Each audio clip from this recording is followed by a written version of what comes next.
What up, y'all? This your boy Dre. And this your girl Cash. Back with another video. Yes, we are. Yes, y'all we are. see we got MrBallen back with a storytelling, man. Go ahead and grab your snacks and drinks and everything, because y'all know what time it is, man.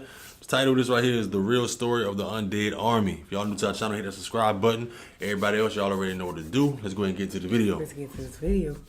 If there is one war story that everybody needs to hear at least once, it is the crazy story of how this small group of Russian soldiers during World War I defended Auschwitz Fortress in Poland. It is both absolutely horrific and utterly inspiring. And I guarantee you, it's nothing like any other war story you've ever heard. Wow. But before we get into that story, if you're a fan of the strange, dark, and mysterious delivered in story format, then you come to the right place, because that's all we do, and we upload once a week. So, if that's of interest to you, please sneak into the like button's house, take all their fresh eggs out of the fridge, hard boil them, and then put them back. Also, please subscribe to our channel and turn on all notifications so you don't miss any of our weekly uploads. Okay, let's get into today's story.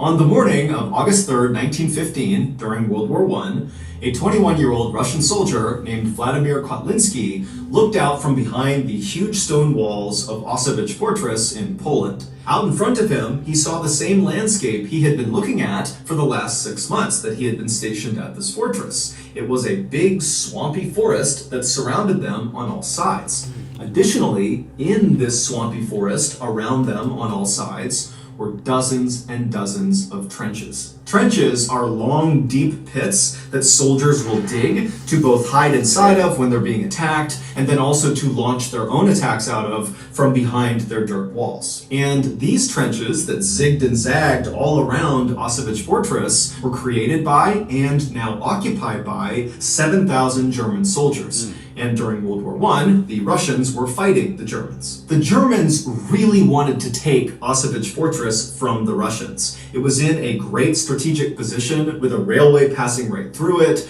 There was also a river nearby and a main road, meaning whoever owned this fortress was greatly aided in moving critical wartime supplies and troops in a very hotly contested area. But despite the repeated attempts by these 7,000 Germans to take over Auschwitz Fortress over the past 6 months, they had all been repelled by Vladimir and the puny 900-man Russian force inside of the fortress. And so, by that morning, August 3rd, 1915, as Vladimir is looking out from the battlements over the trenches in the marsh down below, it was like both the Russians and the Germans had reached a sort of stalemate, where neither side was trying to attack the other, and neither side was leaving. They were just kind of staying put and doing nothing. In fact, over the last few weeks, there had been so little action from either side that the Russian soldiers inside the fortress got so bored, they began sneaking out the side door of the fortress to try to catch fish with their bare hands in the nearby river.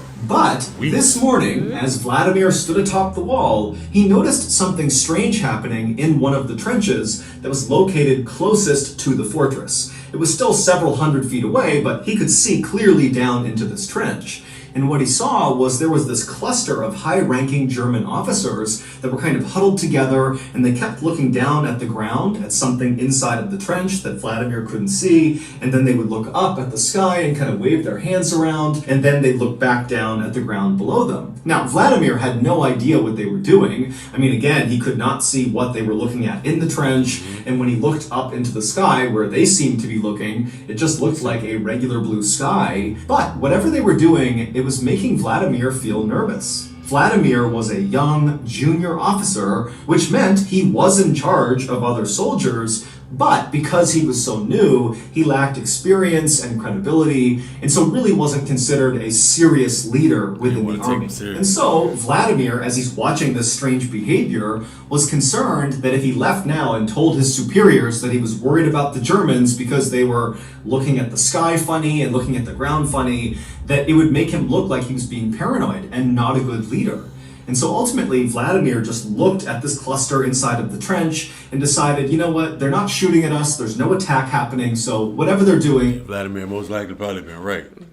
Right. Well, what everybody say, they're gonna think you paranoid. Sometimes it's good to be paranoid. Sometimes it's good to be paranoid. That's your intuition telling you something going on. They looking up, And then they looking down. They keep looking up, looking down, and they getting ready for it's something. something. Yeah. Shoot. Trench and decided, you know what, they're not shooting at us, there's no attack happening, so whatever they're doing, it can't be that big of a deal. And lately, no one's done anything, so why would that change now? And so Vladimir left the walls of Auschwitz Fortress and went down below to hang out with his friends. 3 days later, at 4 in the morning, the Russian soldiers who were up along the Auschwitz Fortress walls keeping watch that night noticed something strange out in the darkness near where the Germans were. When they looked out, they saw that the dark night air almost looked kind of blurry or wavy, kind of like if you were looking at air coming off of hot pavement on a sunny day, it would look kind of blurry. That's what the night sky looked like to them. But of course, it couldn't be because of heat and sun, because it's the morning, it's cold, it's dark outside. Exactly. And so as these Russians are looking out, not sure what to make of this blurry air, they began calling up more Russians to go have a look and figure out what this was. And over the next couple of minutes, as the Russians looked out from behind the walls at this air, they realized what it was. It was this huge grayish-green cloud that was as wide as the fortress was, and the wind was blowing it in their direction. Now, the Russian soldiers had no idea what this was, and so they just kind of stood there watching it in stunned silence. And as they watched, they saw as the cloud would touch any vegetation, like leaves on trees or the high grass in the marsh, it would all turn black and shrivel up. And then the soldiers began hearing a soft thump, thump, thump, thump, thump, thump, thump out in the darkness. And it was the sound of birds dying and falling to the ground that were inside of this cloud. At this point, the Russians began to panic, and they began to run to sound the alarm to get the other soldiers up to prepare for an attack. But as they did, they began to smell this very harsh chemical smell coming into the fortress, and then before long, all the Russians could hear was the sound of their comrades coughing. It would turn out that strange behavior that Vladimir saw 3 days earlier of the German officers huddled together looking at the sky and then looking down at the ground and then back at the sky again, what they were doing was preparing for a chemical attack on Auschwitz Fortress. On the ground, out of sight of Vladimir, were canisters containing the poisonous gas, and when the officers would look up and put their hands up, they were gauging if the wind was strong enough and in the right direction to launch the attack. Now, 3 days ago, the wind had not been in their favor, but this morning at 4 a.m. on August 6th, 1915, the wind had been in their favor, and they had released the gas. And this gas... That's why I think Vladimir was right. Yeah, he was. He would have went back and told them. They probably would have said something, but he would have did his job. He would have did what he was supposed to do. He would have been able. The wind had been in their favor, and they had released the gas. And this gas was quite possibly the worst gas you could ever come up against on the battlefield. It was a combination of chlorine gas and bromine gas. On their own, chlorine and bromine are very toxic and can kill you. But when you mix those two gases, it becomes exponentially more dangerous. The gas mixture binds to moisture and then turns the moisture into hydrochloric acid. Meaning, if a person who did not have a gas mask on came in contact with this poisonous gas, when they inhaled it, it would literally fill their lungs with acid, which would dissolve them from the inside out. And then also, the gas would get into their eyes and into their nose, and the acid there would burrow holes into their skull. And once you come in contact with this gas, there's nothing anybody can do to save you. You're gonna die, except it's gonna take a really, really long time. My previous job, we used to have all those kind of gases and stuff like that. And they said, like, if that right there, the exact what he said, if that would have dropped on the floor and bust, you would have had to go get out of there fast as hell, yo. Like, you would die, just breathing, you would be gone. You had no time. You don't just immediately dissolve. It's this long, drawn-out, excruciatingly painful process. By this point in World War I, chemical warfare was really not being used by anybody, and so as a result, the Russian army did not outfit their soldiers with gas masks. The German army did, and they knew the Russian army did not. So, as this horrific poisonous gas began permeating every square inch of Auschwitz Fortress, all of these Russian soldiers had nothing they could do to protect themselves from this gas. And so right away, soldiers began bleeding from their eyes and their mouths and their ears, and they literally began coughing up chunks of their lung. And so very quickly, the Russians inside the fortress understood they were being poisoned. And so these soldiers that were not as affected, at least not right away, by this gas, quickly began ripping off their shirts, dunking them in water, and wrapping them around their heads to try to limit how much they breathed in of this chemical. But it really didn't do much to stop the chemical. In fact, these makeshift gas masks might have made it worse because the gas would have bound to the moisture on the shirt. And so the Russians were totally doomed. They were surrounded on all sides outside the walls by their enemy, and then inside the fortress was this gas, and there was no ventilation in the fortress, and so there was nowhere to go. They couldn't escape death no matter where they went. And so Vladimir, he was one of the guys that was still on his feet inside of the fortress, and he stumbled over to this narrow window on the side of the fortress walls, and he looked out and he saw all these Germans running towards them, firing their machine guns, artillery's being fired. I mean, he knows they are moments away from the Germans reaching the fortress door, coming inside, and killing every last one of them.